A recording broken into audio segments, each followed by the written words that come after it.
So today we are going to discuss the topic what is the chapter in fact what is democracy and why democracy. Democracy क्या है और क्यों है? What is democracy and why democracy?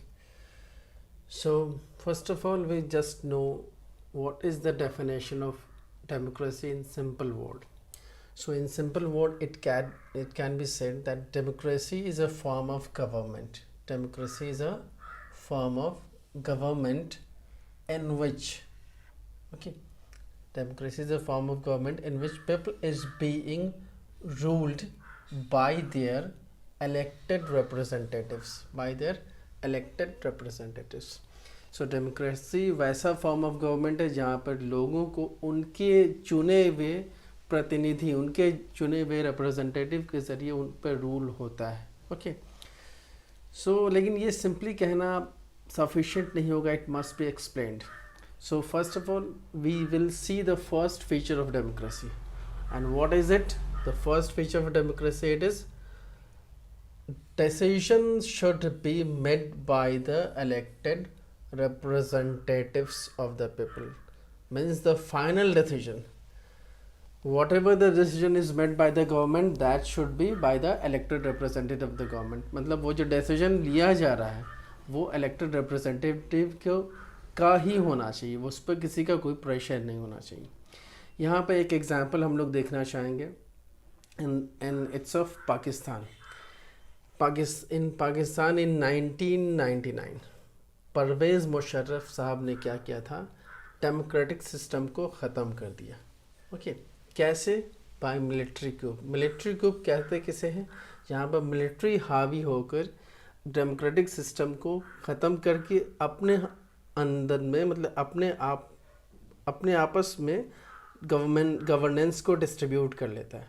तो परवेज़ मुशर्रफ साहब ने वही किया था. मिलिट्री coup के ज़रिए मतलब डिफेंस इनके पास था, उसका फ़ायदा उठाते हुए इन्होंने डेमोक्रेटिक सिस्टम को क्या किया? ख़त्म कर दिया. फिर अल्टीमेटली इन 2002, अब जाहिर सी बात है जब ये बन गए हैं वहाँ पर मतलब सिस्टम को संभाल रहे हैं तो इनका कोई पोस्ट होना चाहिए, इनको डेजिग्नेशन होना चाहिए.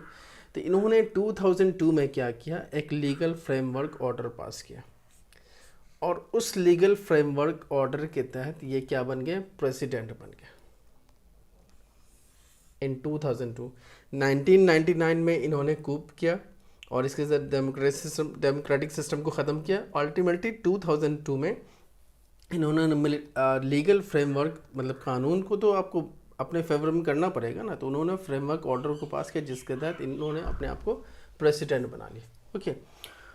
और उसमें एक सर्टेन इनको कुछ पावर मिला था, उसके ज़रिए क्या कर सकते थे? किसी भी नेशनल या फिर प्रोविंशियल गवर्नमेंट को यह डिसमिस कर सकते थे, उसको ख़त्म कर सकते थे. मतलब थे तो ये प्रेसिडेंट, बन तो गया था ये प्रेसिडेंट, लेकिन अभी भी एमपीज़ या एमएलए जो भी होते हैं जैसे हमारे यहाँ होते हैं, तो वो लोग तो कहीं ना कहीं वर्क कर रहे थे ना, तो उनको भी अपने कब्ज़े में लेना था. इसलिए उन्होंने ये लीगल फ्रेमवर्क पास किया था ताकि कहीं पे भी कोई अगेंस्ट में जाए तो उसको ये डिसमिस कर सके. नाउ अब देखें कि जो हम लोग इस फीचर की बात कर रहे हैं कि decision should be made by the elected representative of the people. तो यहाँ पे होता क्या है? कैबिनेट के ऊपर बहुत नज़र रखी जा रही थी. Means cabinet were put under the vigilance of the security council. जो कैबिनेट मिनिस्टर्स होते हैं, जो भी आपको इससे पहले जो गवर्नमेंट डेमोक्रेटिक सिस्टम के जो मिनिस्टर थे वो अभी भी थे, लेकिन उन पर नज़र रखी जा रही थी. कौन नज़र रख रहा था? सिक्योरिटी काउंसिल नज़र रख रहा था. सिक्योरिटी काउंसिल में कौन था? सोल्जर्स था. और सोल्जर्स पे किसकी हुकूमत चलती थी? परवेज़ मुशर्रफ साहब की हुकूमत चलती थी.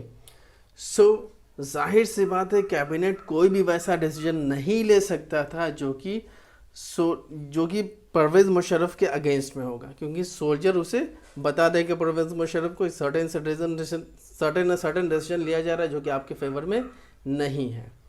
सो यहाँ पर देखा जा सकता है अल्टीमेटली कि elected representative have no power.